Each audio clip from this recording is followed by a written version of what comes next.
I used to deflect a lot in conversations or project my issues onto other people. Like those are self-love things that directly impact the people closest to you. Like these are people I live with. And if I can't sit down and be honest with myself on a day-to-day basis, then people are going to stop tolerating me. And knowing that a person loves you and understanding that if you don't love yourself, you will drive that person away will make you go back to the drawing board and love yourself better so that you can keep the people who love you around. Welcome to the Art to Heart podcast. My name is David Moore, and I am your host. And this is where we explore how finding your voice through poetry or other art can transform your life and the life around you. I am very excited for the guest I have today. His name is Nobody Flowers. He's a friend of mine that I met in a poetry class last year, the same one that I was with Soul on Fire from the previous episode. Let me tell you, Nobody's pen game is wild. It's out of this world.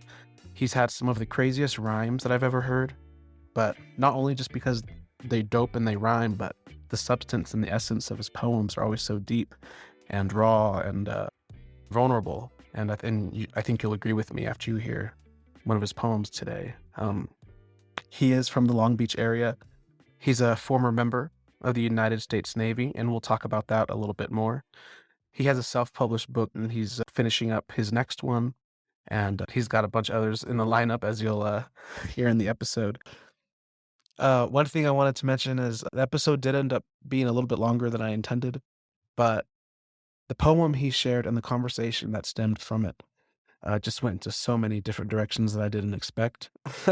And I think it's safe to say nobody kind of took me to church on this one, but I hope you like it, and let's go ahead and jump in. All right, man. Thank you for the wonderful introduction. I am not yet used to those type of things, just so you know. Because I think we both are pretty early in our careers as far as poetry goes and everything.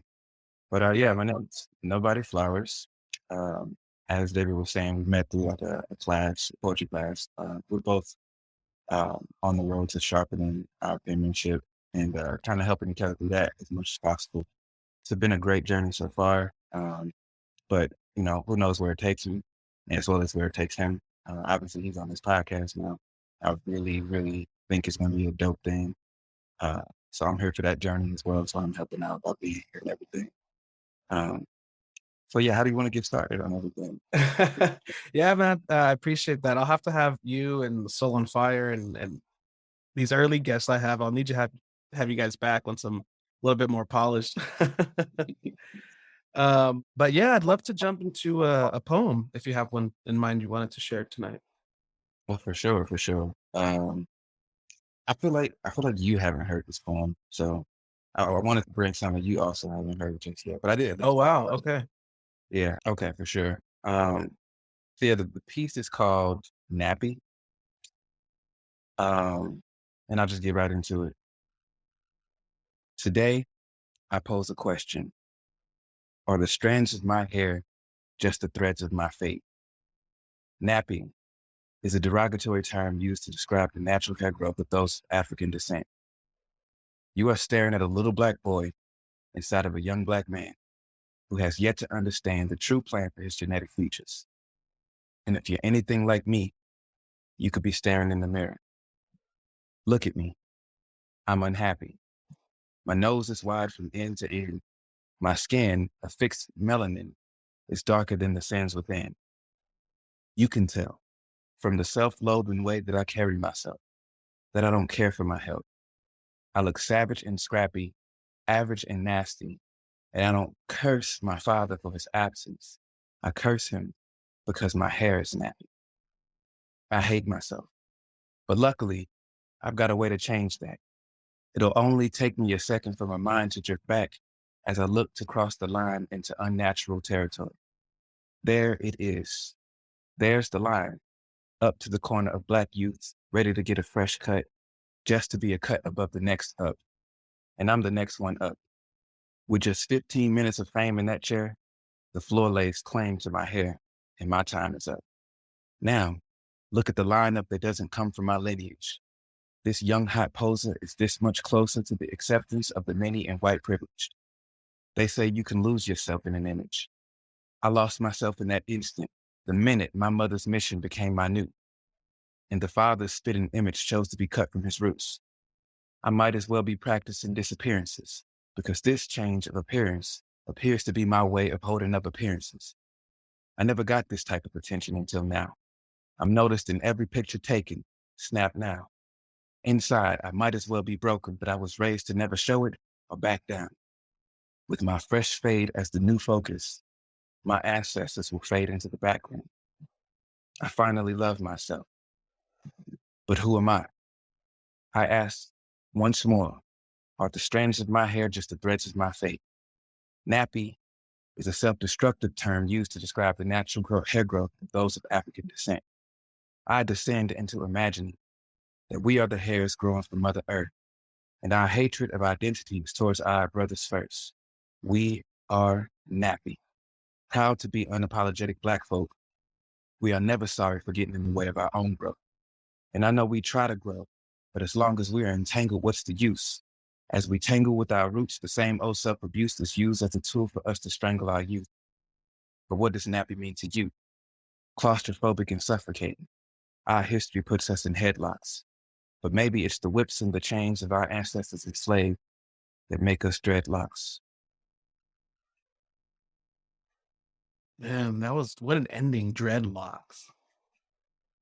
Um, yeah, I don't think I've heard that one. I think I heard the idea. I think you were playing around with the idea of that, but um, that was heavy, man. You had so many great lines in there. I think you had straight strands of hair and thread of fate. That was crazy, dude. Give me like the director's cut of that poem. Well, like what was, yeah, what happened when you wrote it, or what So, circumstances? yeah, the weird thing is just like, and this is why I wanted to share it, because I feel like this is one of the more honest poems I wrote in the early stages of my career, to where it's like, what, like, if when I go to write a poem, I'm like, what can I say about myself that would help me see myself in a better light, or at least, find my inner truth or whatever. And it was just a poem about me coming to terms with how I had looked at myself for like the majority of my young life. Uh, and I added like little details that highlighted insecurities, like going to the barbershop and stuff like that. And also like not liking my hair because of where it comes from, connection with my father, stuff like that. So like it was kind of just me channeling all of those feelings when I wrote it. Um, and then it kind of just came out. I don't know. I think we've talked about it before. It's like sometimes it's just time for a poem to be written, and it comes out Agreed. like that. I definitely agree with that. So What that I'm curious now that you're kind of mentioning that part of it. What when in your life did you start to love your hair in that respect and appreciation for yourself? that's very interesting. Because like to give just a little bit more background, I wrote the poem while I was in the Navy, right? Mm. And I don't know if I know a lot of Black people will understand, especially if they've been in the military, but the military itself, and just like, because it's derived from the country or whatever, they don't necessarily make rules for Black people's hair. So we're still fighting a weird fight right now where I think women have just gotten to the point where they can wear dreads in the military, and that just happened within the last couple of years. Um, but when I bring that up, because it was an environment where I couldn't learn to love my hair because the rules were you cut it. Oh, so even if you tried, you didn't have the opportunity to do it. Right. And so at the end of my stint in the military, I started rebelling and I started growing it anyway. And so I would just literally pull out the rule book, like, so because it was deep enough to the point where it's like they would say you could only have like 4 inches of hair or something like that. But I would have a high top fade. And because of how high it is, they would always see me and be like, you have to cut that. And I immediately pull out a ruler, like, look at it. It's exactly Mm-mm. where it needs to be. And I would have to do that constantly. And like that's so I was in an environment where I could fall in love with my hair. It wasn't until I moved to Long Beach. My cousin came out here to live with me. He also brought his best friend, who happens to be a young Black lady. Um, and she takes care of her hair so much. Uh, I didn't know how to take care of my own hair. There was another part that Mhm. goes into cutting it, because then you don't have to worry about it. Um, but she started teaching us how to take care of our hair. And then one day I came home from work extremely stressed. I went out to my balcony and she came out there and she asked to touch me. She's one of those huge consensual folks. So she asked, and I was like, yeah, go ahead. I thought she was gonna like rub my back or something. She immediately puts her hand in my hair. And I was like, yo, this feels amazing. Like I had never had somebody like show me that type of intimacy. And I didn't even know it existed on my head like that. Like but it's something that wouldn't Yeah. necessarily be there if I didn't let my hair grow and start learning how to, take care of it. She wouldn't be able to run her fingers through my hair if it was always nappy. Uh, So, I have a kind of question, not so much to challenge you, but more curious what the balance was. Do you think a lot of that pleasure came from her, like another human, or was it the fact that your hair was being touched? Like you had never really showed your hair I that think kind of appreciation before. I think it was both because I could tell you another part of the story that's very I've always thought it was interesting. I even wrote about it, not like a poem, or whatever, because of how polarizing it was. At the exact time, I was in a relationship and my girlfriend was white, um, and she would touch my hair. But the interesting thing is that I feel like because she was white and she didn't have the same type of hair, Mhm. she didn't know how to touch it. And so the difference between how like she touched it and then how this roommate touched it was like night and day. And I was like, yo, I've been missing out on self-love, like on a whole different level. And I didn't even understand it until she touched my hair. And then I was just like, okay, now I'm gonna tap into that well because obviously it's just been sitting here. So I started talking to more people about, how are you loving the parts of you that are unique to you. Uh, yeah, so that's how I ended up falling in love. That's beautiful, bro. That's so beautiful. I mean, through your hair alone and just having like the world that came in with that. And there's also something to be said about, when you become that close with someone um culturally that understands you, Yeah, you for know? sure. And yeah, I would have to get like way into that right now, but I think that's so cool. So like what kind of things do you I mean, I'm ignorant. So like I mean, what kind of things do you do now regularly to So self-care through your hair? it's kind of weird, because like showering, during a shower or whatever, and you gotta shampoo your hair or whatever, like that transforms for me to where it's like before I would just shampoo it, right? But I added the whole conditioning thing. I thought that was a thing for girls. I literally never condition my hair. And then, but also I learned Feels that, so good, doesn't it? yeah, yeah, it does. I've been using it since forever just because 'cause I'd always steal my mom's and my sister's, and I'm like, "Still, if I don't like it without it, so." That's what made me think it was for girls, 'cause, like, they're the ones who always have it. Like, I don't know. I felt like it was dudes for a while, but then I started finding it or whatever. But then I learned that there are peak times when you, pick out your hair and stuff if you're growing a fro. And doing that in the shower is actually a really good thing. So it's like a hair pick. I had never even thought of somebody bringing a pick into the bathroom, like, during a shower, Mm, but I do that now. And then when I get out, just like when you're fresh out of a shower, your body is like, ripe for lotion and stuff like that. mhm, Your hair is the same way. So when you get out, if you're gonna put anything in it, like oil your scalp or anything, right after a shower is really good. And then also throughout the day, making sure it stays hydrated. Like that there's like it's not necessarily like a saying, but like black people treat their hair like, gardeners treat plants, they will always take care of their hair. And so I started learning to do that to where it's like, I even go out into the sun, like after a shower, and it's like, it feels amazing. no, that's so cool. Um, what other kinds of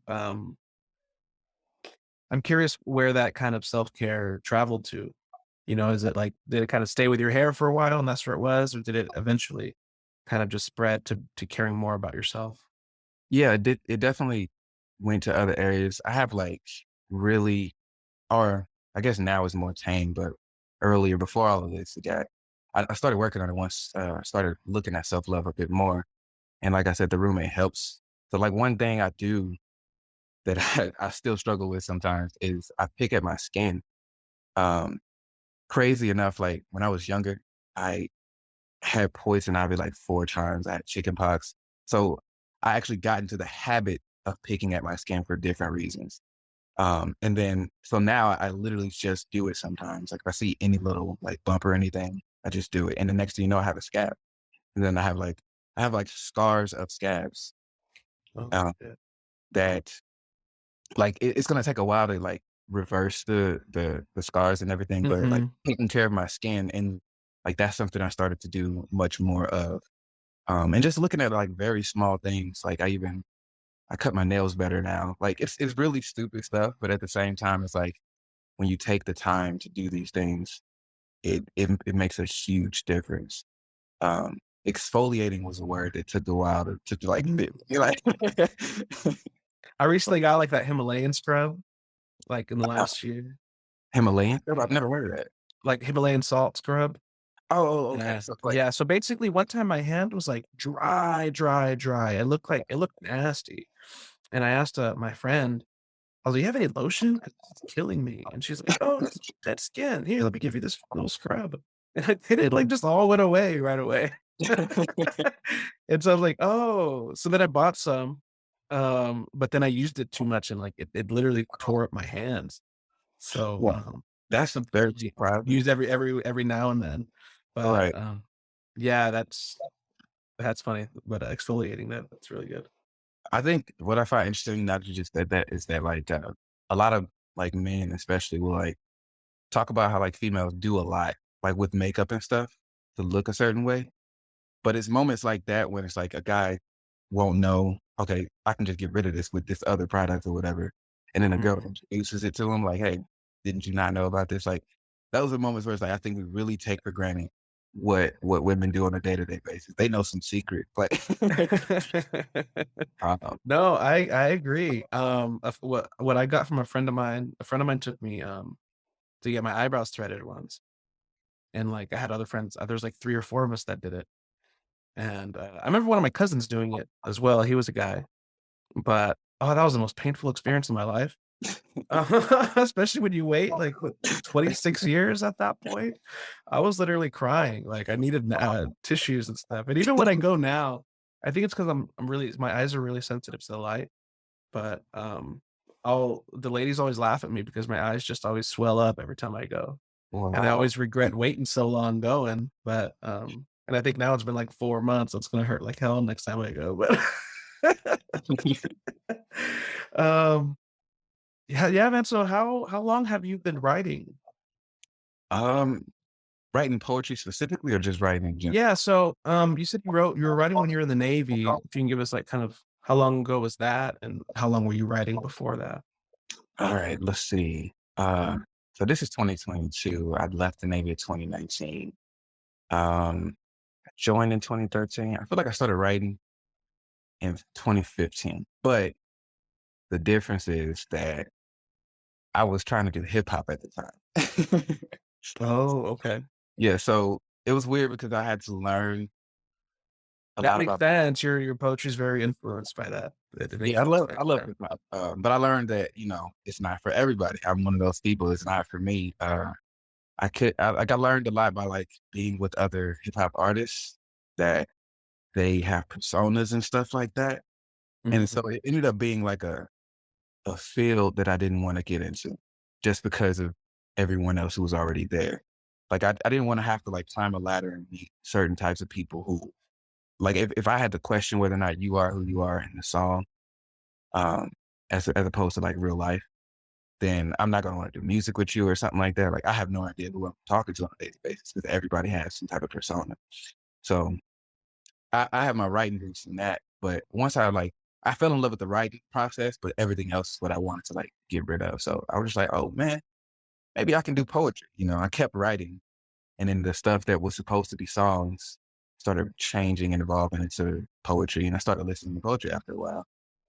So, were you familiar with poetry when you came to that realization where you're like, "I'm just gonna do poetry"? Did you already have a sense of what poetry was and No, what it is today? Or, like, I'm just curious how you just so naturally went, "Yeah, poetry."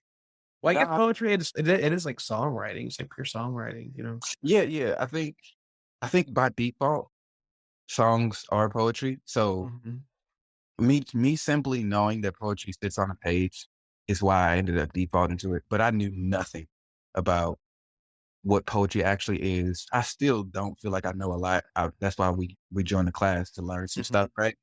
Um, but I was simply exposed to it in various ways at a much younger age, and so it was always just sitting there in the back of my mind or something like that. Like that's a thing. So once I just cut off the performance side of hip hop, I was kind of just left with it, and it was like, all right, I guess I'm doing this. Mm.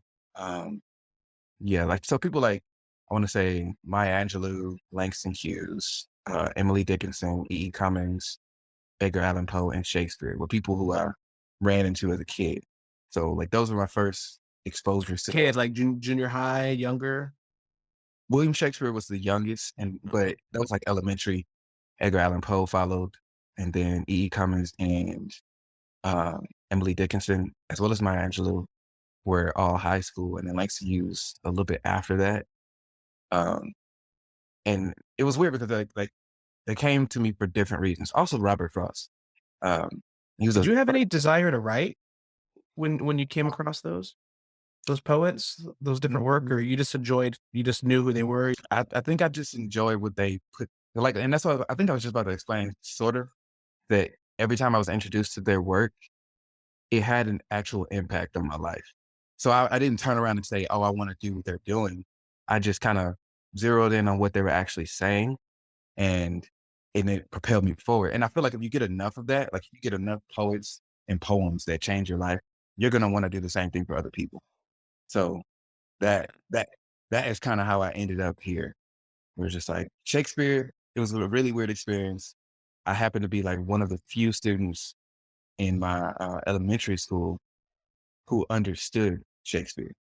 Like, because it's Old Wow. English, right? And so it's like I read really well, and I didn't understand how well I read until Shakespeare was introduced to So you like. realized how dumb everyone else was with Shakespeare. I don't want to go. Hey, like, this is easy what they're talking about.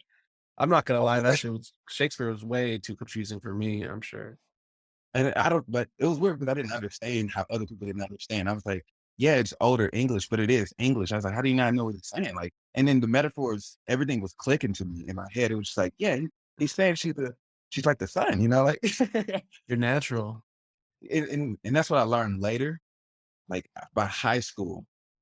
Because this is the first time was elementary, but by high school, people still didn't understand it. I was like, oh, okay, I was a little different.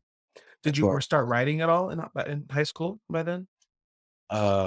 this is this Any kind of, I mean, not maybe like poetry or free or hip hop, but like journaling or any kind of. Oh, I had already been writing stories from like a very young age. So Oh, okay. yeah, so that's why I was like, are we talking poetry or just writing in general? Just So not in general. So yeah, so essentially what I'm really hoping this podcast to be is to help kind of like give those lights click to people. It's like, oh wait, maybe that can be for me, you know? And so I'm really curious of like what exposed you to when you first took up a pen or a brush, whatever it is, that okay. I can whatever definitely tell whatever. you that thing. I can definitely. So Yeah. It's not that we're off topic. This is all great. It's all great, but as far as, if you just kinda wanna angle it in that. yeah, I got you. Yeah. So I would have to say what propelled me in this direction was, I, if I give a one word answer, it would have to be imagination. But I say that because not only did I read really well at a young age, and then because of that, I read a lot of books, but I also played video games. And Be I don't think people I think people underestimate the ability, because we're conscious beings. That I feel like people underestimate the ability to take your mind into a different world. And of course, people do that every day with music and movies and stuff like that. But that is when it's done for you.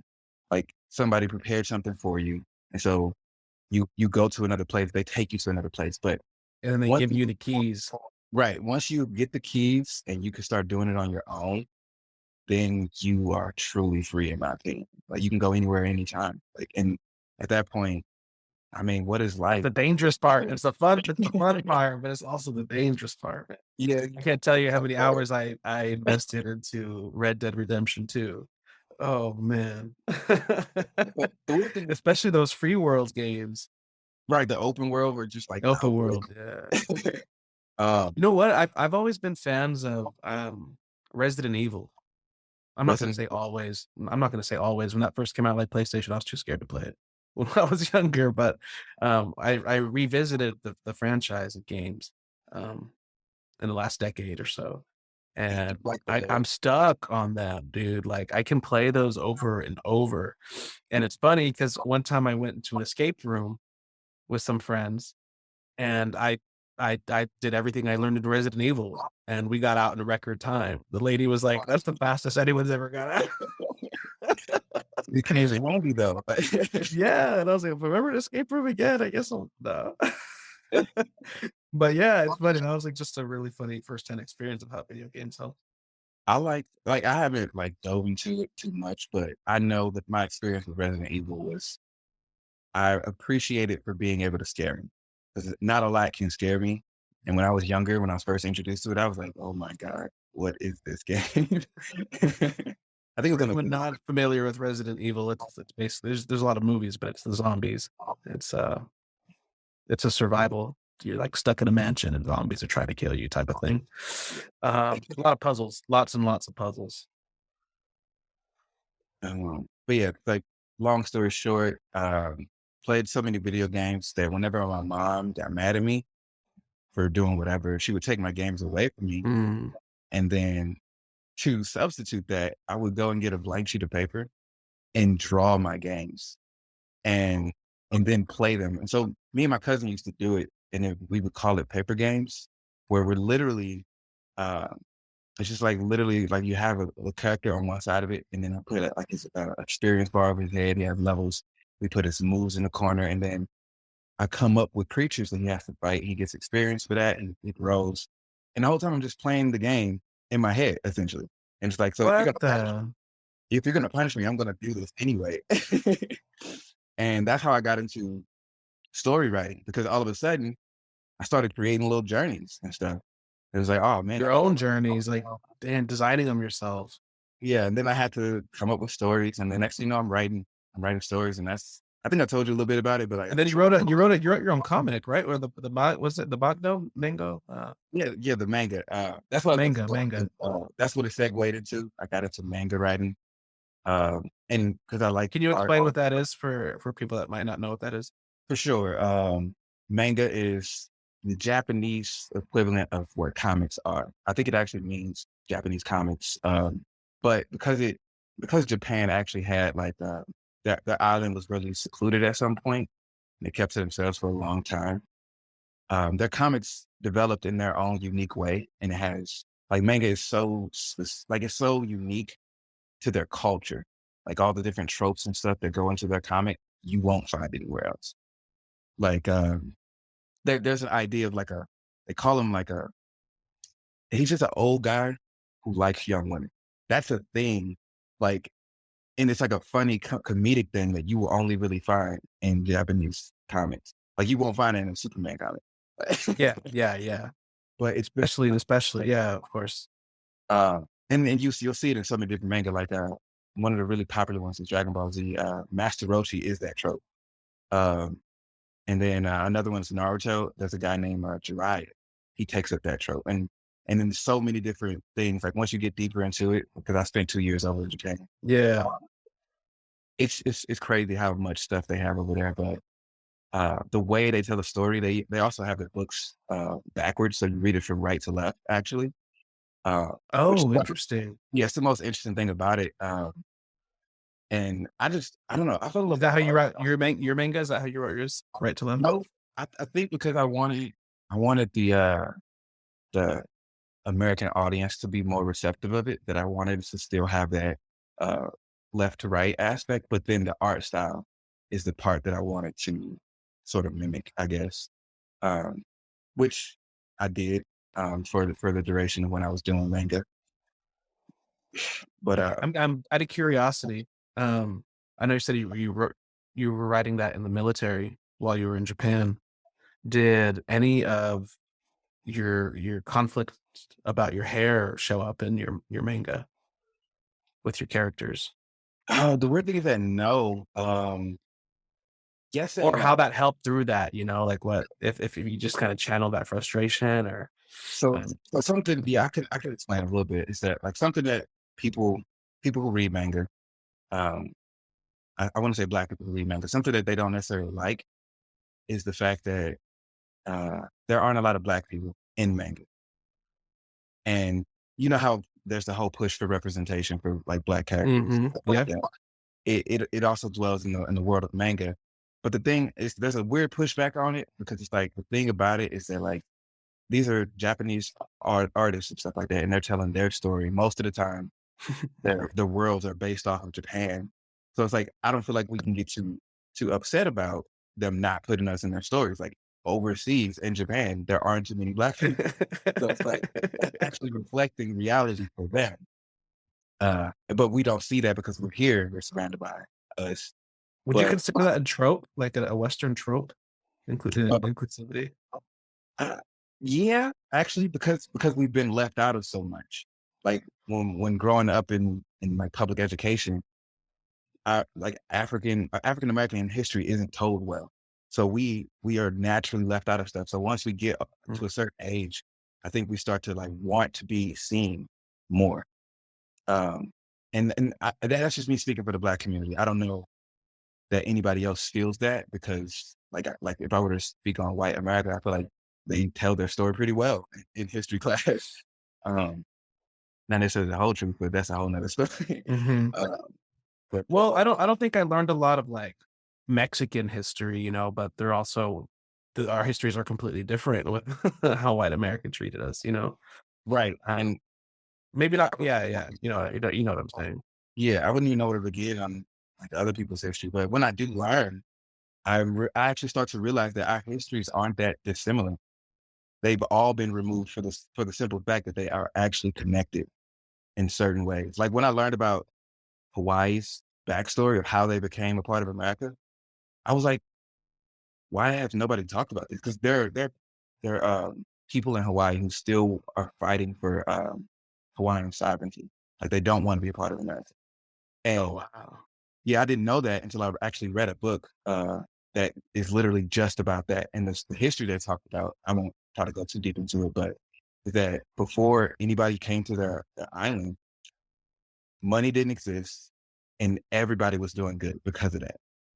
But like I forget who it was specifically, but like some white people came to the island and they introduced what wealth was. And the moment they introduced wealth, poverty became a thing because wealth Mm, was the wealth. natural balance. Yeah. Yeah, it was literally any time. What wealth is you accumulating a certain amount of things more than the person next to you. So because they shared everything before anybody came, the moment wealth got introduced, poverty became a thing. And then because poverty was there all of a sudden, um, people were able to like buy land who didn't even live there and stuff like that. Like money wasn't even a thing. And then all of a sudden, the Hawaiians lost control of their entire like island. And then just to survive, they ended up becoming a part of America. And now they want everything back. And then I was just like, if every single like ethnic group could tell their story, we would all see how much more similar our histories are and how we got to what America is today. It's like a bunch of tragic stories to build what America is right now. Um, but yeah, And that's that's kinda hard yeah, I mean, that's kinda heartbreaking when you think about it like that, but it's also so very true. yeah. And then this was like, I'm actually much more interested to learn more. And poetry is one of those gateways for me to not only tell those stories for my people, but to also hear those stories from other people, other groups of people. And then I feel like if let's say I go to like a poetry slam or something or an open mic, and I dream of a day we all go up there and say the same thing because it all happened. And but we're all ready to just say, this is what happened. This is how America came to be. So, you know, let's draw attention to that, and maybe that like sparks some type of camaraderie or something. I think for everyone to claim that, we all have to know it, Right. you know? And so, I mean, I'm not gonna lie, there's so much of that history that I just have no idea about. And so, I mean, kind of hearing you talk about it and your understanding of it, I know you have a lot of different ideas you're working through, but maybe that's a manuscript idea of something you can write about, educate, and teach I about. already know, like I have an idea. Because, I know you do. So just so we know what, so we can get an idea of your writing, like what you have that manga that you created. You also have some self-published poetry book you've done before, right? right. Uh, Um, and then how many like manuscripts have you already worked on just in these last few months? I think we're up to 5 now. Um, to where it's like I ended up having to organize it on my laptop, and I'm gonna have to back it up because I'm afraid this Yeah, laptop. you need absolutely need to back that up Uh, immediately. but Get each of that them, down. yeah, each of them are just like, they have their own ideas and stuff like that. But something I don't know if I can talk to you about this, but something that opened up the idea of manuscript building for me was me coming to terms with the fact that every manuscript doesn't have to be completely unique from the ground up. And what I mean by that is like my self-published book is actually titled Nobody Flowers. Um, but the poems in there, I ended up scattering, and then they were the seeds for all these other manuscripts that I've been working on. So it's like I literally That's just so took, cool. yeah, and some of them, like most of my new poetry is just that new poetry. But I like the idea of the first manuscript that I had was just a collection of poems that didn't have a theme. But then because it was just a collection, I was like, okay, and these don't sit well together. I want them to be able to actually sit together with other poems. So then I scattered them around, and it's like now I can actually grow them into more fleshed out things that are just not just this particular poem or this group of poems. It's a whole manuscript. Was this idea of like all of our collectively shared past, was that one of the seeds? Just out of curiosity. No, the weird thing is that like it took me leaving the military for me to even have that type of idea to where it's like, because you got to understand, like it's that particular narrative would not reflect well on the military because that would have been the means that they did everything actually. So there were certain things I wouldn't allow myself to think, let alone write about, because if I start thinking about it, I start writing about it. If I start writing about it, I start talking about it because I want to live my truth. But I can't do that while I'm wearing a uniform. Like, That I'm that's perfect that you just kind of mentioned that, because that was like the next question I was going into, is how did your writing change after the military? What did leaving the military, how did that influence your writing? yeah, I think And how long were you with, in the Navy? 6 years. 6 years. Um, and it would have been just 4, but the first place that they sent me was a shore command, and I really wanted the actual traveling and to be on a ship experience. So I decided to extend and, really get a taste of what the real Navy was like. That way I can Mhm. actually make a good judgment on whether or not it's good or not for me. Yeah. Uh, and I got that in spades. And of course I arrived at the conclusion that it is not good for me. So um, the very interesting thing is that I wasn't able to market that self-published book because I was in the Navy. And I also didn't really want to market it because I didn't feel like I could say everything I wanted to say. Mhm. Um, so I knew that if I did go back to writing, because I did stop writing after a while because I couldn't do anything with poetry at that time. I thought that if I did go back into it, I was not going to hold back. I was going to say everything I want to say.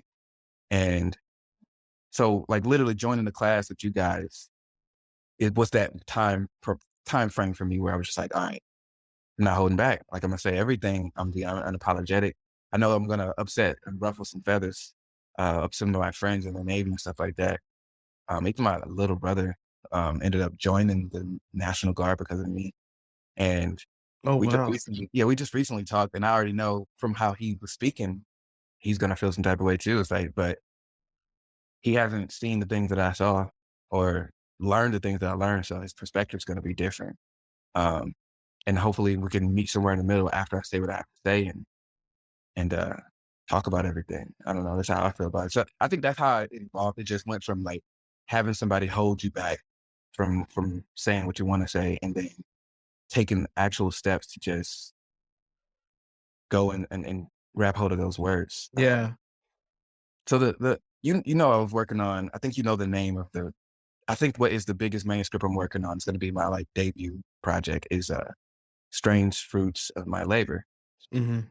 That That manuscript. just after this last bit of hearing your more in detail about the Navy, that title's making more and more sense. Yeah, yeah. It made sense before. That title and the whole manuscript details all of what we're talking about right now. So I can't wait to actually share that. But there's an experience that I detail in the book, and I'll be brief about it because obviously, wait till the book comes out. But um, there was this moment where I have one of my supervisors, he was my chief, asked me to go to a gun qualification. And I had just gotten around to a point where I was like, I don't want to fight this war anymore. Like at the time, it literally was parallel with all of the like the George Floyd, Black Lives Matter protests and Mhm. everything. So I'm overseas in Japan. I can't say Wow, anything this is about very recent. yeah, yeah. Um, and so 20, like yeah. because of all of what was going on, it was like I can't say anything, but I want to. Like you gotta understand, like when you're wearing the uniform, I can't say anything bad about like the president. Like I can't feel no type of way Mhm. because I'm wearing it because he's technically my supervisor, commander in chief. But I wanted to, and in that moment, he was asking me to do this thing, and it seemed so trivial in the moment. I was like, "Yeah." I literally just said to him, I was like, "That goes against my beliefs." And he was like, "What?" And he was like, "That's an order." And I was like, "It goes against my beliefs. I'm pretty sure you can't press right now." And it ended up like escalating to where he went to go find out more about what he could actually do, so he could flex more Mhm. authority. And he learned that he can't do that, but kind of checkmated me almost, or not checkmate, but he kind of put me in check where he hit me with some instruction where it was like, if you're not going to do this, you now have to put in paperwork that tells the Navy about your beliefs, and then also put you on a chopping block to be separated. Because like, what use is a soldier, essentially a sailor who won't take up arms? And Yeah. and then all of You're a kinda sudden, going against it now, going against the grain now. right, and all of a sudden I was like, all right, I'm gonna take that. I don't know if you're bluffing or not. I'm gonna take that, and then I'm gonna actually put the paperwork for it. And if they kick me out, then they kick me out. But what ended up happening was the funniest thing. Uh, the paperwork over the long span of it, the paperwork never actually got done. So I actually just got out on regular time.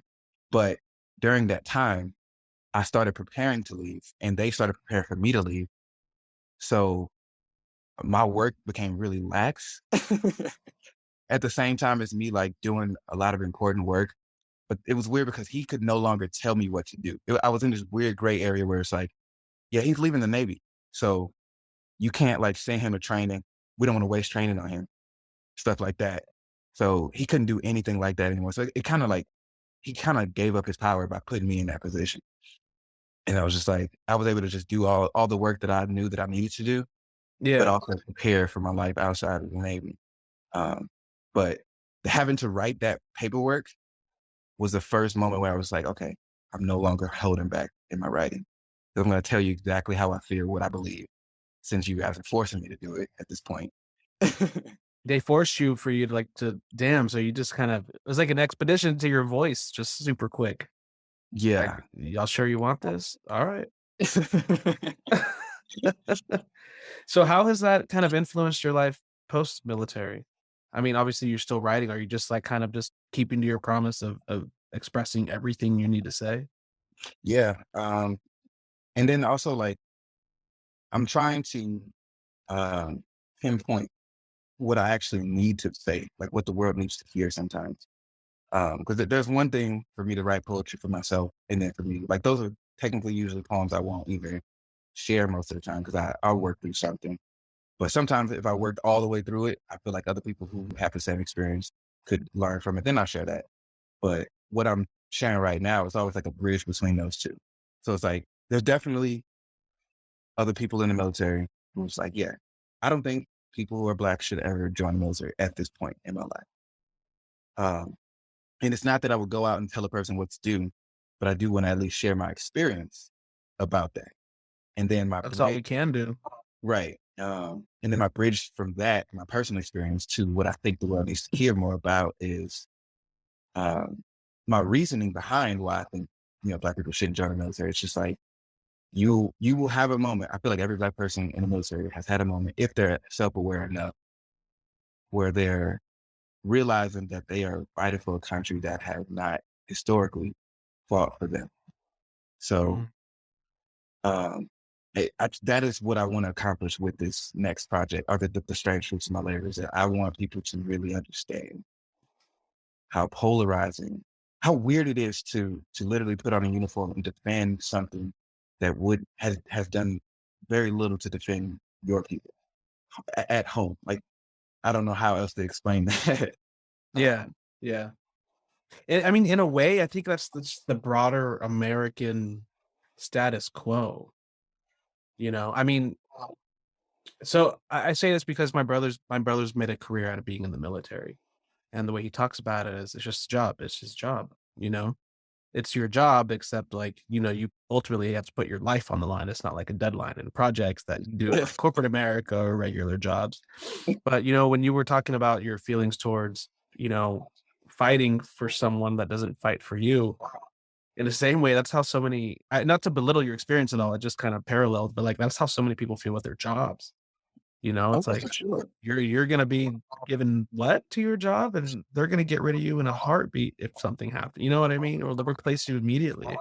Well, the weird thing is that, I mean, I feel like the Black experience is actually really connected to modern day civilization. Like, at one point in time, America was able to reap the benefits of free labor. That's what slavery was. Point blank period. Free labor, Right, and then right. But once freedom, freedom of using it, and then freedom of punishing it too. right, and once that started to change, what we got in exchange was stuff like minimum wage. So the weird thing is that people feel like having a job is not slavery or something like that. To me, it's not far from it, especially when it's not like balanced in the way that like somebody up top is getting paid so much for the work of so many people. And those people are getting like dimes on the dollar, essentially. Like, and just like, I don't know how else I could explain it other Could than, this be what that systemic racism is that people talk about? right. It's like, That so sounds awfully familiar. I feel like people look at what has happened to Black people as if it's like an experience only we have gone through. And it's like, no, everybody is still reaping the aftermath of that. Actually, like, we're all still at the bottom of the barrel. No matter what the bottom looks like, if you put some dirt at the bottom of it, it's still the bottom. We're still walking around on dirt. Like, Mhm. uh, and this minimum wage stuff, capitalism in general, like, it's a bunch of stuff. I don't want to get too deep into it, but Yeah, yeah. So as broad as kind of your voice and poetry has taken your views, this broad view of kind of waking people up to the military experience Mhm. as you see it, um, and that's your truth, but I'm kind of curious of you mentioned about your hair and stuff, but what did that do kind of equivalently? Am I saying that right? Equivalently? I don't even know. Actually, What's don't know the word. we just know how to rhyme to it. No, so what's the equivalent to kind of internally? What's something that kind of clicked in you? Um, I mean, I guess it's not fair to kind of separate those as internally and externally because they're the same. I mean, like Uh, the hair thing. yeah. I mean, because I do feel like it's all self love, and it's like, ever since going on a self-love journey, you're gonna run into other things. I think that's the reason why my views got to a broad point, is because once you start checking the boxes of, okay, I love myself this way, I love myself this way, Mm.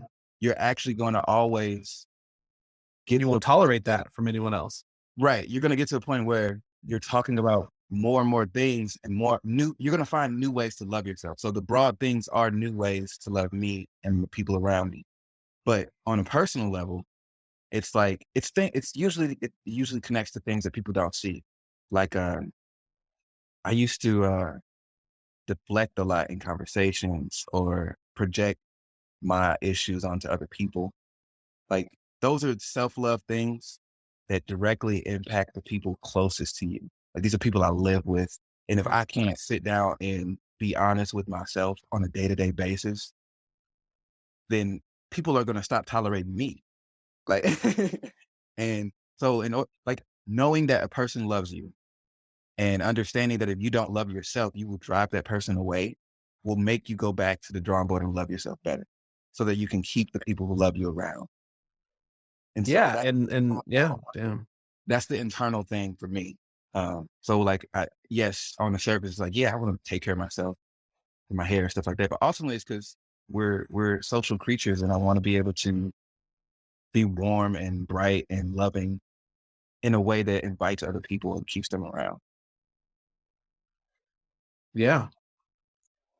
Um, yeah, I thought that came to mind when you were talking about you knowing how you want to be treated, is that I think everyone we come into our paths serve a purpose, because even if there's people who don't treat us well and treat us like shit, it's like those now we know what we don't want to be treated like. And sometimes that's even more powerful. It's like, no, I don't want anything that looks, smells, or talks like that. Yeah. You already know the other manuscript, Detox My Heart. That is a dedication to That's the one I read, right? yeah, that's a dedication to what I don't want. Now you gotta write a new one about what you do want. Yeah, that's a journey in itself. I'm like, It is. It is. It is. So I'm curious if you had another poem you wanted to share, or I know we talked about before the show if you wanted to share something instead about an art that inspired you. But either way, I'd love to hear something else from you. I think it is important to share what has inspired you. So I do think I'm gonna go in that direction. Yeah, no, and I love that you brought that idea. I I, I really do like that. Um, if I had it off the top of my head, like normally I would like share something that like directly like that I feel was like hugely impactful. And it's not that this one wasn't. It's just that it impacted me in a very indirect way. Um, Okay. so I'm pulling it up right now because this is definitely something I don't know off the top of my head, but I'm gonna Who was it? What is it a poem? Is it a song? yeah, it's a poem. And the small backstory is that there's this movie. If there are way more movies like this, but there are certain movies that only necessarily circulate in the Black community, and you can get your Black card revoked if you haven't seen a certain amount of these. But this is one of them, and it's called Love Jones. Um, Love Jones. yeah, and this is my mother's favorite movie actually. Mm. And it's a little like love story between like a Renaissance man and another woman who's like a photographer. And with Renaissance, it's just you're in love with the arts and stuff like that. But they have this moment where they meet actually, where he meets her in the club. He's with his friends, and that night they're doing like an open mic or something, and he gets called up to the stage. But after meeting her, he like dedicates the poem he recites to the girl, and it was like Mm. the scene is so powerful. Like it was just so amazing. Like I know people write romantic poems, but I've never had the feeling that I get from the scene in this movie from like how people actually recite romantic poems. But I would Yeah. like if I write romance in poetry, I would like to mirror something like this. But I'm going to go ahead and read it. It's called Brother to the Night, but what he called it that night was A Blues for Nina, which is the name of the girl. Blues for Nina. Yeah, A Blues for Nina. Um, which is just like it's another thing within the Black community. Like you have a blues for somebody, you really feeling it. Like, but all right, I'm gonna go into it. Go for it. Say, baby, can I be your slave? I've got to admit, girl, you're the shit, girl, and I'm digging you like a grave. Now, do they call you daughter to the spinning pulsar, or maybe queen of 10,000 moons, sister to the distant yet rising star? Is your name Yimmy Y'all? Oh, hell no. It's got to be Oshun. Ooh, is that a smile me put on your face, child? Wide as a field of jasmine and clover. Talk that talk, honey. Walk that walk, money. High on legs that'll spite Jehovah. But they call me brother to the night. And right now, I am the blues in your left thigh, trying to become the funk in your right. Who am I? I'll be whoever you say. But right now, I'm the sight-raped hunter, blindly pursuing you as my prey. And I just want to give you injections of sublime erections that get you to dance to my rhythm, make you dream archetypes of black angels in flight upon wings of distorted, contorted metaphoric jism. Come on, Slam. Fuck your man. I ain't worried about him. It's you who I want to step to my scene. Because rather than deal with the fallacy of this dry ass reality, I'd rather dance and romance your sweet ass in a wet dream. Who am I? Well, they all call me brother to the night. And right now, I am the blues in your left thigh, trying to be the funk in your right. You would have fooled me if you told me that was your poem, bro. Yeah, that's kind of how you fit it, though. Like, Yeah, it was so good, and I think there was like a little bit of casual things in there that I haven't really seen in yours. But anyway, I'm not trying to compare it. Just it's not far off from you, bro. Uh, from the work I'm familiar with. What about that poem spoke to you so much? um, so I was young when I first saw it, and the woman in the movie is what's her name? What is her name? I can't remember her name. I almost said Nina Simone, but that is not who that is.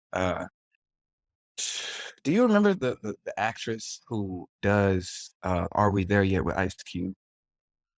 I remember the movie. I don't remember the act. It wasn't Nia Long, that's her name. Okay. Nia Long. Yeah, she is a gorgeous human being.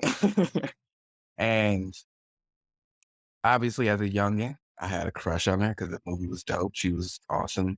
I do remember her being hot. I don't remember who it is, but I'm gonna look her up now. Nia Long? Yeah, Nia Long. Mia? Um, Oh, Nia Long. yeah. And because like, so what kind of drew me to it was that like I always admired the different ways men or even young men were able to like woo a woman, court a woman. And I felt like that was one of the most powerful scenes. So it kind of showed me like the power of poetry, albeit like romantic in that particular scene. It was just like, yes, you can move a person to approach you because of how well you spit something on stage. And it was just like, of course, I didn't just immediately go into poetry at that point, but I was definitely into to females at the time. I was going into puberty pretty much, so Yeah. I definitely kept it in the back of my head. Actually, I didn't even tell you how I got to poetry specifically, but Yeah, I'm surprised I haven't even well, I mean, kind of yeah, you said you were freestyle. You were writing hip hop. No, but when you first started reading it, you're right. well, that's when I started like actually taking it more seriously. But the the the moment I would actually point to was back in middle school. I had a crush on a girl, and my English teacher told us ahead of time, "Hey, next week we're going to be doing poetry, right?" So that weekend, I went on our dial-up computer, and I went and found a poem that I wanted to like give to this girl, but I was going to lie and say it was my own.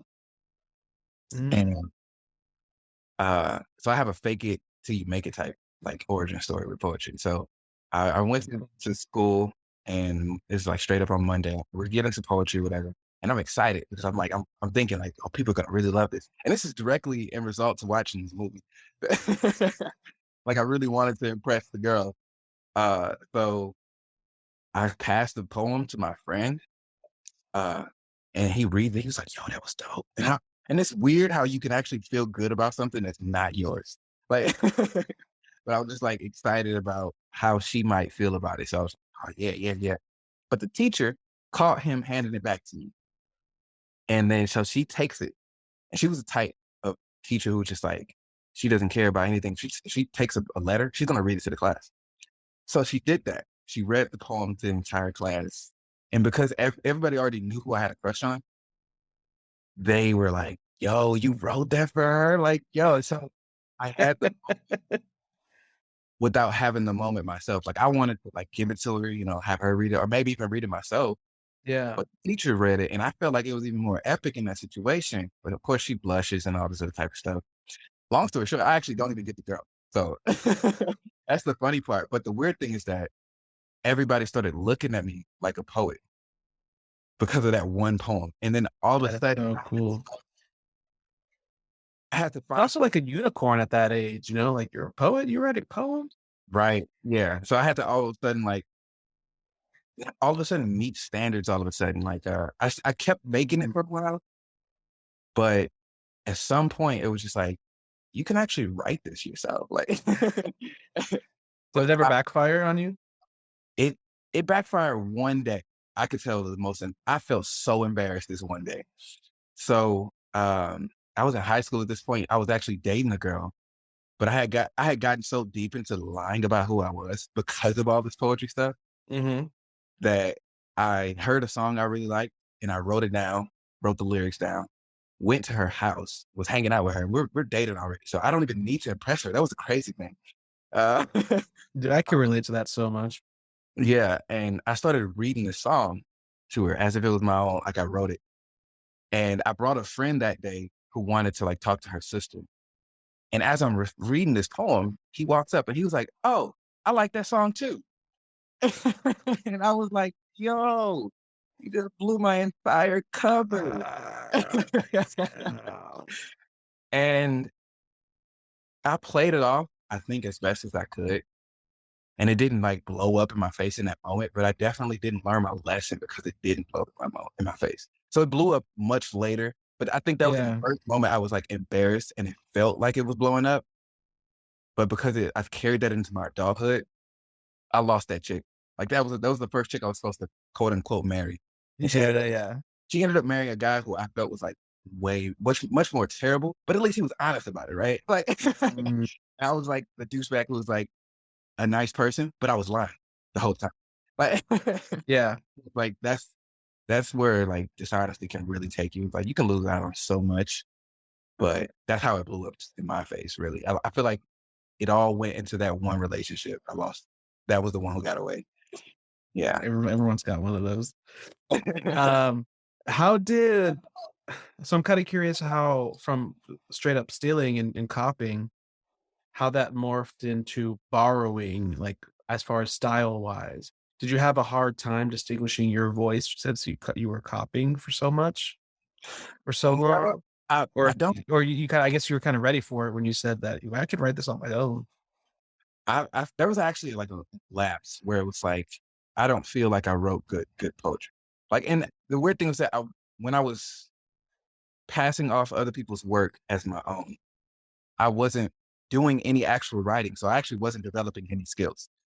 Um, but I was at least unconsciously memorizing like the way they write, I guess. So when I went to go write myself, I couldn't tell immediately, but they had already like made an impact on how I write. Um, Mm, and it wasn't until naturally, yeah, just naturally. yeah.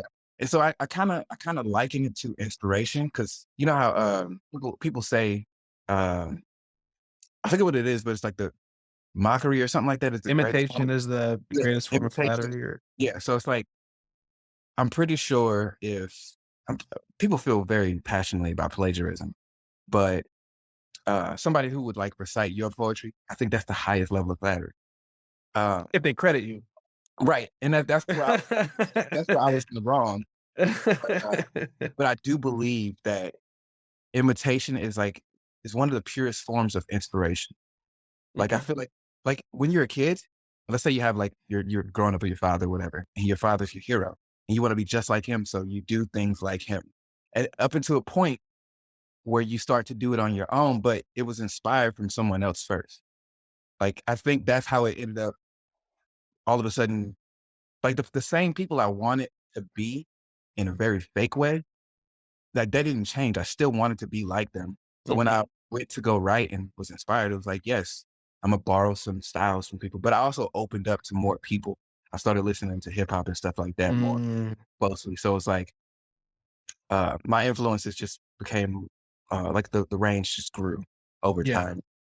Yeah, I think that's what started impacting my actual penmanship. And then, trusting yourself to go into like unknown territories and finding things that you like rather than being inspired is another thing. Like something I do is just, this sounds very weird, but something I'll do is like I'll play a song I like, but I'll play it at a volume where I can't hear the lyrics well enough. Mm, And the weird thing is that what will happen is that I will hear words that aren't actually there. And I feel like whatever sticks out to me is stuff that comes natural to me. And so I will take that and then be like, I'm gonna write about this. But then I'll obviously turn the volume up and I'm like, that is not what that person said whatsoever. But I I heard of a writing process from a band. I could be murdering it. I think it was Talking Heads or Dirty Heads or Radiohead. There's a band out there that they would just come up everyone would just come up with, like, a different term with, like, these words that really resonated with them, and then they'd all throw those into, like, a hat, and then the order they brought it out would be, like, the order that their sentence for, like, lyrics came in, and and you it's can like, be "What surprised. the heck?" Yeah, people do Yeah. crazy stuff. um Another thing we're talking about like at this point we're talking about like, writing process. I have a lot of Yeah, we're talking about process, and, I also wanted to ask you, next, after the process is about, what keeps you coming back to poetry. oh yeah, I will definitely go into that. Yeah. But I was gonna talk about one last thing about the process. And it's weird how it all actually connects to me trying to get with girls. But That's usually I everyone's first reason. right. It always starts with a girl. When I was in high school, I got my first phone and started texting females. Um, and I came up with this game to play. And I had already had came up with the game to play, but I played it by myself. But I Uh-huh. learned it was actually a really cool game to play with people that you like because it's a good way to get to know them. And I call it the Chain of Memories game. And The chain or train? chain of memories. I Chain took of memories. Yeah, I took the title from a Kingdom Hearts game that I really like, which is Kingdom Hearts Chain of Memories, but it fit perfectly for how the game actually works. It's separate from the game that I played. But the way it works is that, like, this is how I did it when I played it by myself. I got a piece of paper and I put a word on the piece of paper, and then I would have to try to think of an experience or another word that connects to that first word through an experience or a memory. And the weird Like thing, word association. yeah, it's kind of like word association. Mhm. Um, but when you play with another person, you actually go back and forth and exchange memories and words. So I will start with one word. Sneaky little devil. Exactly. And the weirdest thing is like, I don't know how foolproof it is, but maybe this has something to do with us all going through puberty at the time, but every single time I played the game with a girl, by the end of the game, we were talking about sex. Every single time. So the weird thing is that I I start the hated you so much growing up. game. I hated you so much. The funny thing is, well, I start the game with the same word every time, and I always applauded myself for always being able to go from corn, which is the word, to sex every single time. And I was just like, Word to sex. no matter what happened, it was always corn to sex for some reason. And I was like, yo, that is amazing. And I would just do it sometimes just to see if it still worked, and it did. Have you tried it recently? I tried it recently, but this was a relationship or connection that I wanted to be platonic. So I specifically kept it away from from that. Anytime I hear you talking about corn, I'm just going to like be glued into your conversation with that person to see what you do. That's gonna be hilarious. It'll be an inside joke now. Like, Um, but so you said that influenced your that's the chain of memories, the corn and the yeah, so that influences my writing process in a weird way because that's how I eat. That's how I don't know how, but it's the way I come up with metaphors easily. I associate words Mm, with experiences from that game. And because I play it by myself, it just happens. And now I just do it like in my head. I don't have to write yeah. anything. But like that's one of the things, like some people count sheep when they go to sleep. That's one of the things I'll do and just fall asleep. Um, and sometimes when I'm falling asleep, I'll come up with my best idea or even showering or something like that. Mhm. Mhm. Uh, it's really good, the whole word association thing. Wow. That sounds fascinating. I've tried like doing after we took that Rudy Francisco workshop, he had that really cool metaphor kind of exercise. Sometimes I'll try to do that when I'm driving or walking or just sitting or That was laying fun. down. I still think that was really tough. Like just trying other people's writing processes has always been tough the first time around. But I always tell people to just go towards what works for them best. Yeah. Do you prime yourself at all before writing poetry? Like me and Soul talked about morning pages where you just kind of do a brain dump I before am writing, you just go straight into the poetry. I'm always primed to write. That's what it is. Like it. Stay primed. Well, yeah, if you're doing that shit when you're going to bed, you stay primed. No wonder you can write nonstop. Just kind of curiosity. Like, when we are talking these last few months, you are always writing. How many hours would you say you're putting in on average, if you had to guess, like per week Oh, on writing? Whether you're manuscripts or you're just writing. because it is something that I just do. I actually don't pay attention to it. I don't time myself. So I'm shooting in the dark when I say this number, but I would say 12 hours every day. So Uh, 12 like hours a day.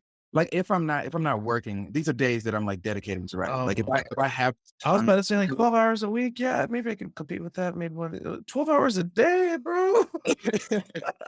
What the heck? a job, it would be like that. Like I feel like I'll be writing all the time because I write on my phone primarily.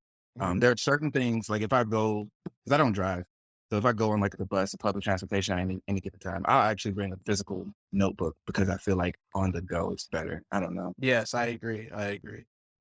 Uh, I don't like writing on my phone on the go unless I absolutely have to. But even then, I'll probably do like a voice memo or something. yeah. I've always envied people who can do that. But yeah, I think that's and I feel like because of my working in the Navy, I got really used to 12-hour shifts. Mm, So like being able to dial in for long periods of time to anything really, whether it's good for me or not, is something that I'm used to. yeah. Uh, but I'm happy that I'm working part time, so I'm not dialing into anybody else's work too much. And when I do have a day to myself, I can really just dive into what I love, and Mm. it's good. I feel like it's great. Um, what does keep you coming back to poetry? Is it because like you're just able to access that zone so easily, or Yeah, I feel like at this point it's so many things, like all the things that people could say that it is for them. It's like all of those things for me.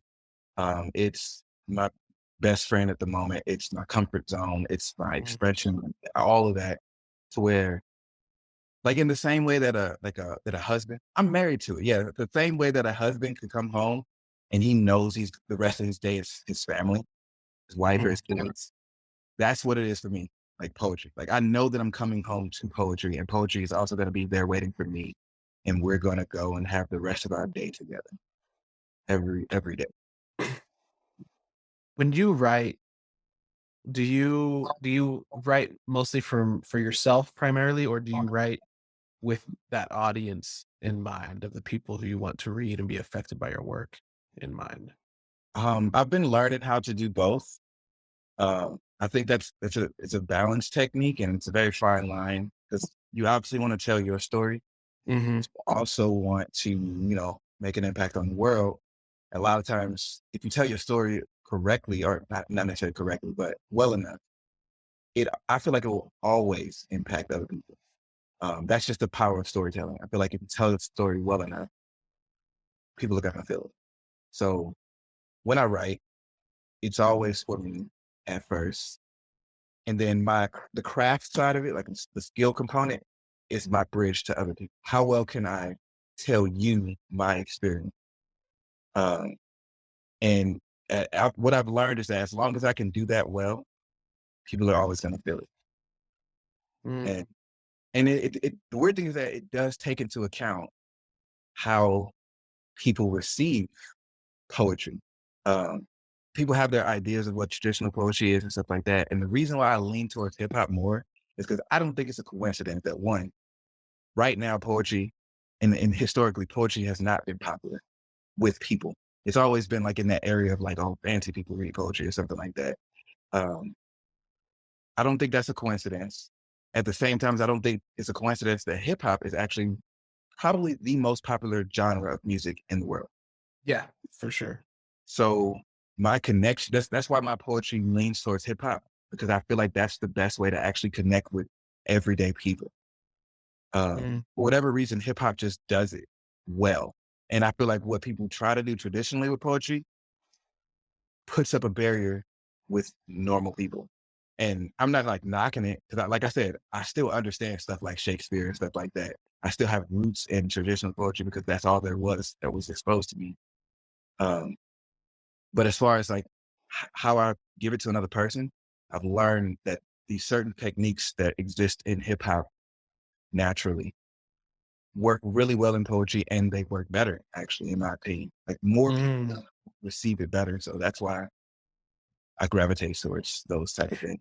It's interesting. I've been thinking a lot about that, about how things are better received.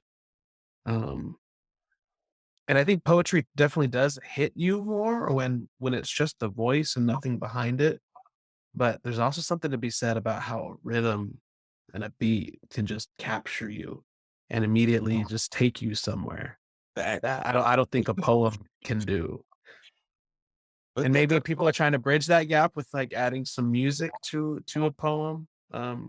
yeah, I was about to say that. Sounds last night, and there was someone there that had music behind it. He made like a spoken word album with music in the back. I think, yeah, I was about to say like some people definitely try to bridge that gap. They do poetry. Like Andrea Gibson is somebody who routinely does performances with musicians. It's so beautiful the way that they do that. And she's another person who's inspired me a lot. I've always thought that if I ever go down that path, I'll end up in hip hop again. Like Mm, just naturally. fair enough. I mean, yeah, it's the next progression. Yeah, and I won't have a problem with it at that point. And if it brings me back, it's one of those, like, you know how they say, if you love somebody, let them go, and if they come back, it means so much more. Uh, I felt like that about poetry, which is why the second time around I hit the ground running, and I feel that way about hip hop as well. If I ever go back to it, I'll hit the ground running. I'll actually take it seriously. Like I was kind of being very timid about it the first time, Yeah.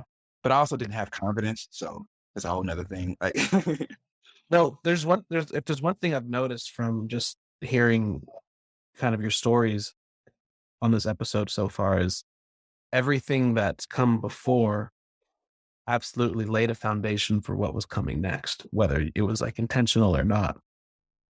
And that. so a lot of your life is like building on itself. So like whether you go into hip hop or whatever you do, it's something dope is going to come out of this.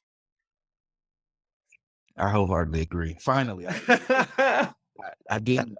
I wouldn't normally say something like that, but I've been learning to be more confident in own talent and skill and stuff like that. So How have you done that? Because I think that is so profound and it's very underrated in in a world and culture. I think it's natural, but where so many people are become just so crippled by imposter syndrome.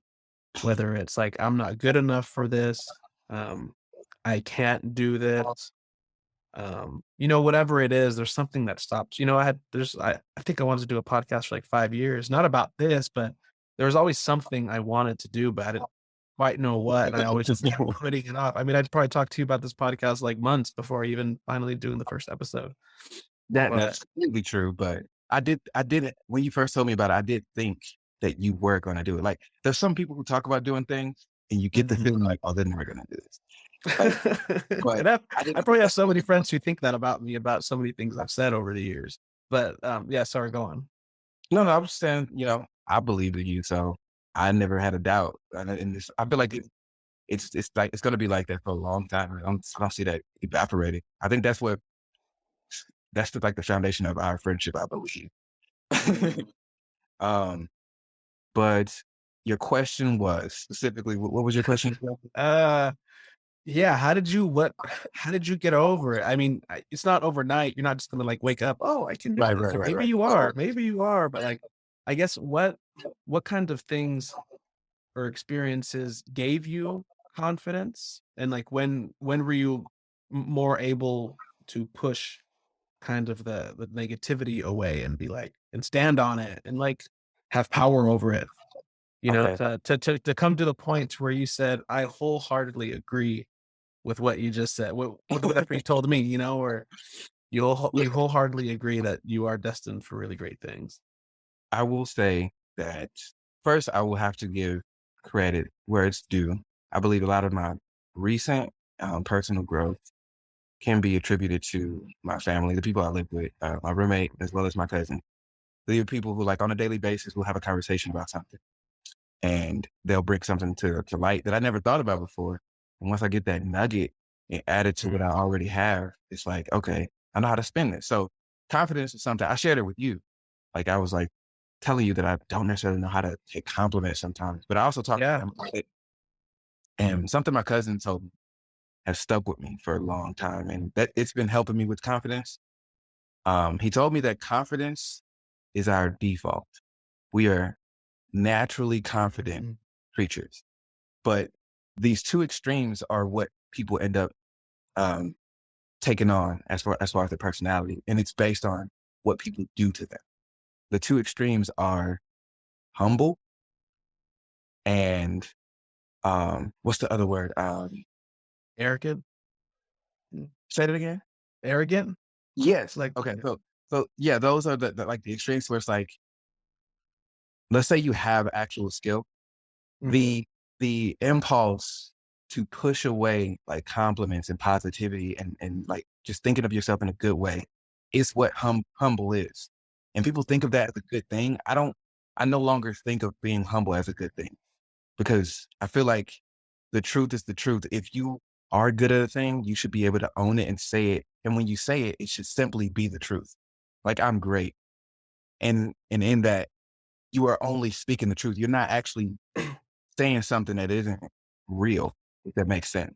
I agree, but I think the word humble, I think most of that definition, the societal definition comes from how that person's attitude lands on those around them.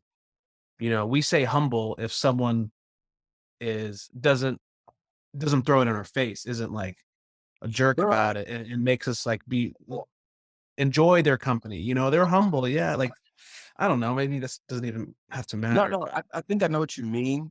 I just mean, like, and then that's why I started. Acknowledging it. Yes, I started with saying that confidence is the default because humble people tend to, um, like, let's say there's a spotlight, right? Let's say there's like a lamp on the desk or something like that, and you can move it around. Like, when it's your time to shine, I think being confident is like knowing exactly how long you're supposed to be in the spotlight and not moving it to give other people the Mm. spotlight, but also not staying in it so long that other people don't get their time. That's what it is for me. So it's like humble is I feel like a humble person will have their moment to shine because of their skill, but they will also cut their time a little short. And so there are times when you should because there are people who don't get enough shine. And so in order to help them shine a little bit more, definitely move that lamp around, especially after you've already done a lot of shining. But for like somebody in their early career, don't even think about it. Like, do just be there in the moment and shine because you're not used to doing this yet. Until you're used to Mm. doing this, don't let anybody else take the time that is allotted for you. And that's what confidence has been for me. And that's why I've been able to step in it. Like we're doing a podcast. This is me, you. This is our time. Like, like so Yeah. I'm going to say, yes, I'm great. And I'm also going to let you know you're fucking great. Like, Thank you, man. I really appreciate that. That's such a really great definition of it. And you made me think about honestly football teams, NFL football teams. mm, And the leaders that we consider great are the ones who they'll accept a compliment, but then they'll bring in their teammates right away. Like when the Rams brought the Super Bowl, it's like everyone was passing the buck of who to brag on themselves, yeah. except Aaron Donald. He's like, give me that damn ring. But everyone else was like, yeah, the coaches, the staff, the players, the team, everyone. Right. 'Cause, I mean, and that's the interesting thing is that like, I love sports for that actual reason. It's a team dynamic. And I feel like, winning the Super Bowl is the greatest accomplishment for an NFL team. Um, and so, yeah, I feel like the time to shine is all of them. And I think because places like the NFL, the NBA, stuff like that, they're star driven. Like that's how they drive their sales and everything. Everybody wants to be Michael Jordan, LeBron James, or Tom Brady or something like that. So the spotlight naturally goes towards the stars, but they'd be lying if they said they did it all themselves. And that's why they move it around because it's a team effort. Mm. Um, but like LeBron, LeBron I tell my job that. everybody needs to know that. Like that it's a team effort. Like that's why I talked earlier about like the money distribution. It should never Yeah. be, but well, that's another conversation for another. Yeah, I had a lot to add on that too from experiences I've been in, but um, Yeah, so that's uh, confidence. Yeah. I think I have one final question for you, and Mhm. I sent you the first episode I did with Soul, so I hope I don't butcher the question this time again. But um, so the reasoning behind this question is I want people who want to start, whether it's poetry or whatever expression they want to start, to give them a tool. That's the context of this question, for a tool for a beginner. But say tomorrow, say you're gonna wake up tomorrow and your memory of your talent and your skill is gone. You don't know how to write, but you still want to be a writer. So if you were to write yourself advice on a post-it note, whether it's a philosophy about writing or a skill, whatever it is, it's gonna get you back to where you are today and beyond. Like, what kind of advice would you give yourself? Um, that's funny. Like I started laughing because I actually started remembering the conversation you guys had towards the end. Yeah, because you're like, what the hell's up with this convoluted ass question? No, I like the question. And I actually did think of an answer. It would be twofold. It would be on a sticky note, but it would be very simple. Two things. On the first half of it, it would be everything is everything. And the second half would be as above, so below. Um, What was the second one? As above, so below?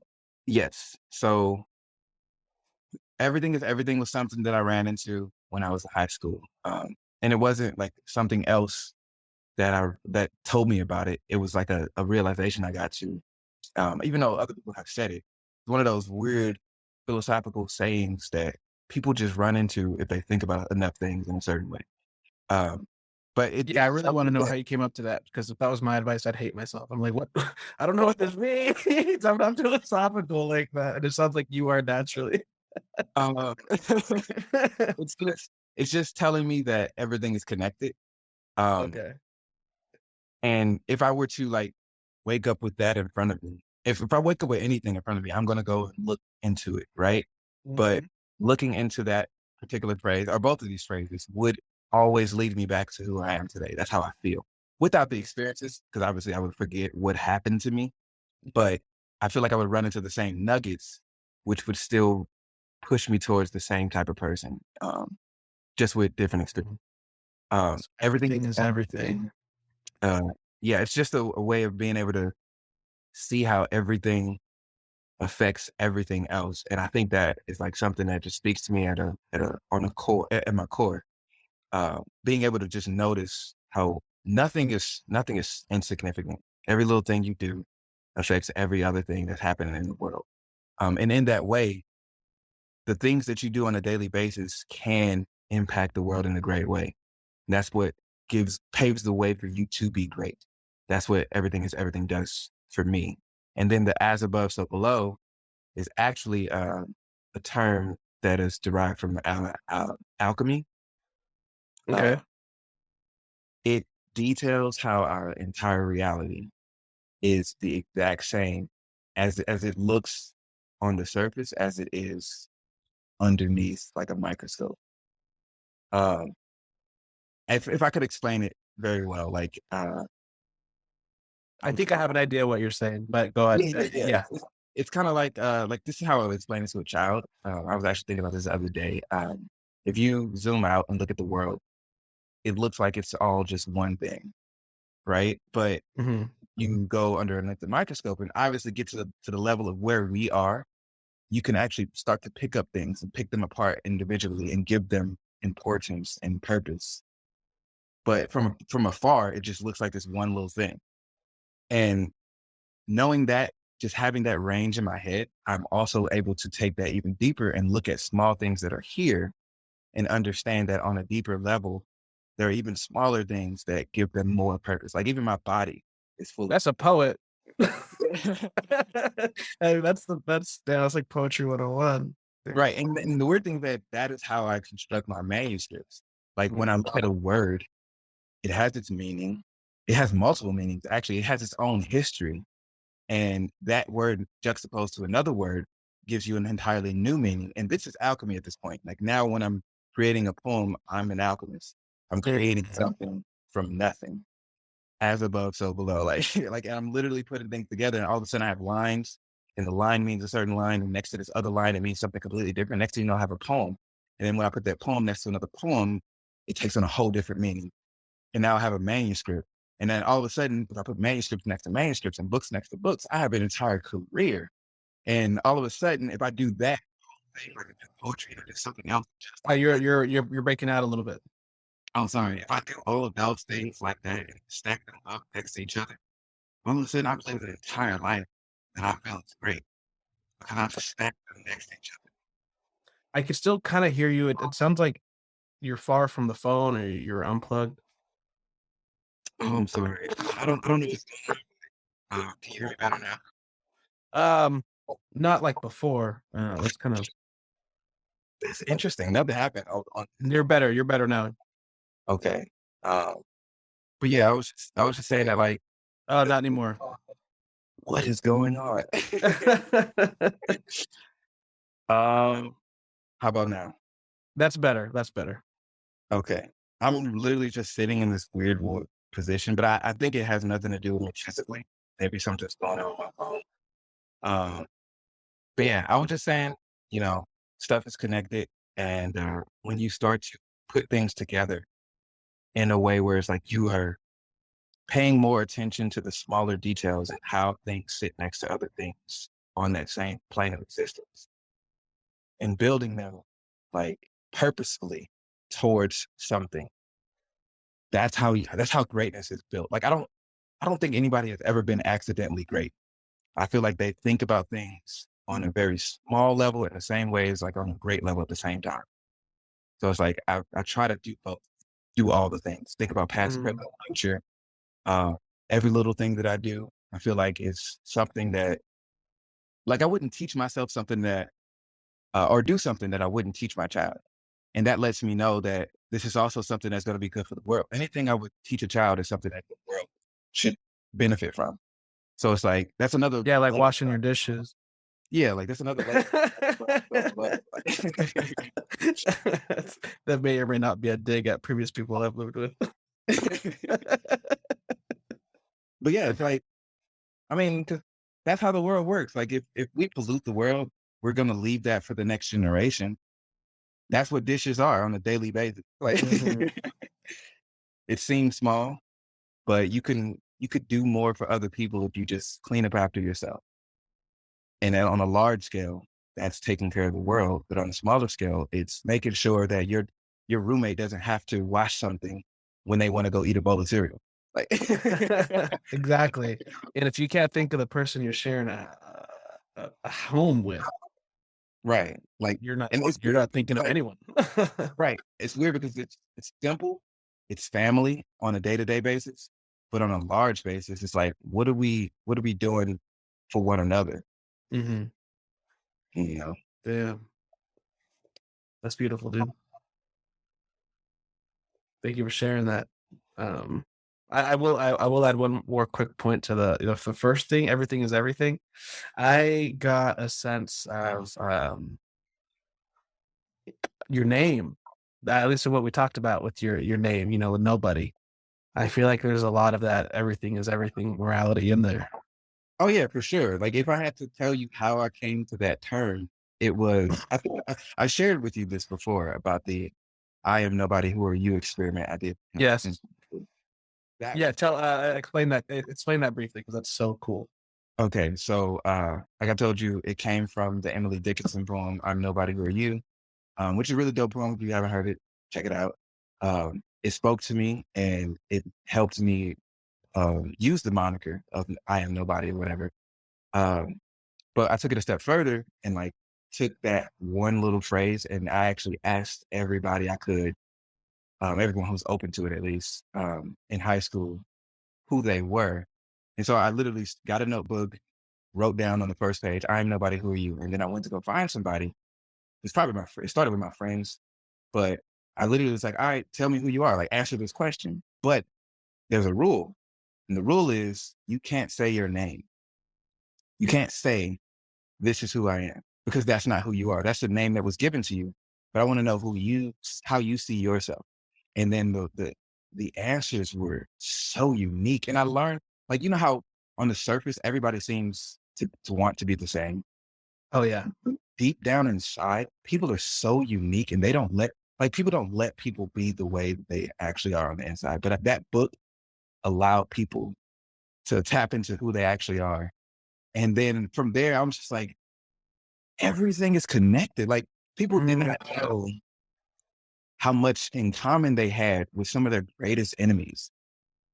Like I told you about how like the greatest experience from that experiment was me watching a kid who got bullied by a specific bully connect to that bully. Like I watched the bully chuckle at what the guy he bullied on a daily basis wrote. And I was like, these people don't even know.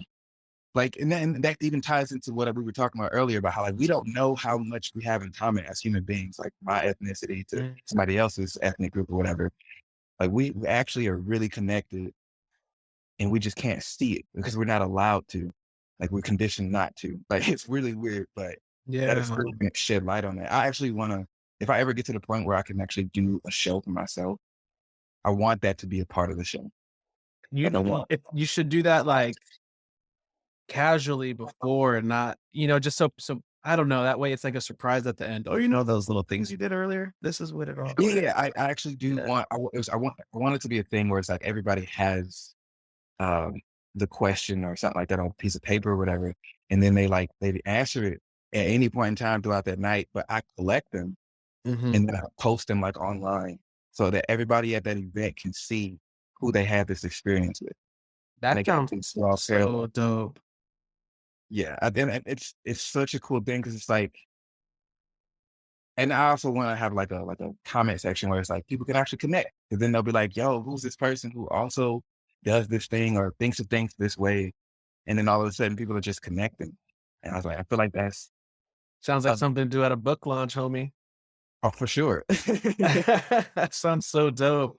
I love that idea so much. The fact that you did that in high school, I think a citywide thing, obviously a country or worldwide thing would be dope, but I think the coolest thing about that is you kind of that's like a little hack you found of having people write their first poem, Oh yeah, yeah, like, I'm over here trying to do a podcast to make people write their first poem and, like, you did that years ago so easily. yeah. I think everybody. I believe that everybody wants to tell their story. So when you ask a person, who are you? That's the gateway to that. And I like you wouldn't believe the type of people who actually opened up to it. Like all the tropes that people come up with, or even people I've been at odds with, or people like the popular girl who you would think it's just like brain dead up there. Like, Yeah.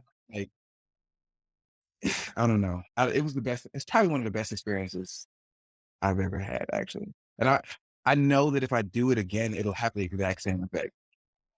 And That would be really cool to do. That would be really, really cool to do. Um, all right, now let me ask you this then. I'm nobody. Who are you? you're asking. I'm asking you. Yeah, so I was like, you got a cop out of not answering that I for that did. whole project. I did. Um, but Asshole. the weird thing is that uh, I ended up answering this for myself very Okay. recently. Oh, Um, perfect. um, and my answer to it would be, I am sun-kissed. And then of course I would actually go into explaining what sun-kissed is.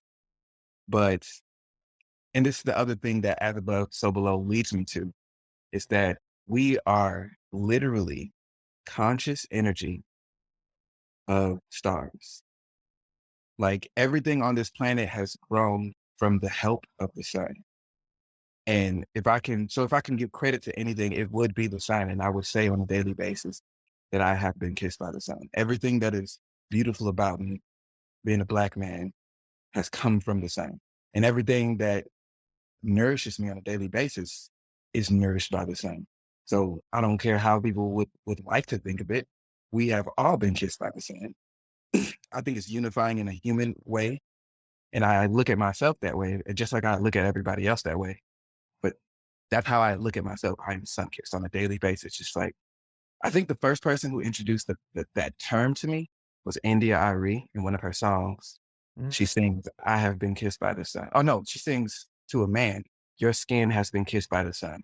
And ever since then, I've been wondering what that means. And it took on a whole different meaning to me, and of course it grew into like my identity or whatever. But if anybody asks who I am, I'd be like, I'm sun-kissed. If I were to literally grow or build a nation, it would be on the grounds that we are all sun-kissed.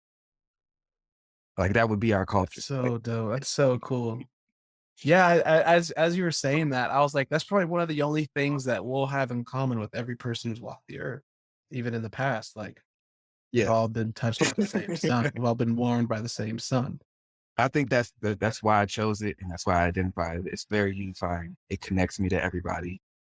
It's just powerful to me. I don't know. That's how I see myself. Man, that was so good. That was very poetic.